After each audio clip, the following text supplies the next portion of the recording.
మొరటోడు అని వాళ్ళు వీళ్ళు ఎన్నెన్ని అన్న పసి పిల్లవాడు నవాడు.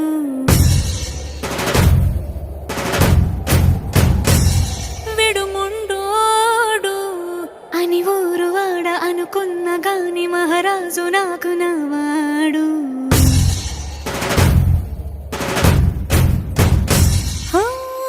మాట పెడుసైనా మనసులో వెన్న రాయిలా ఉన్నవాడిలోన దేవుడెవరికి తెలుసును.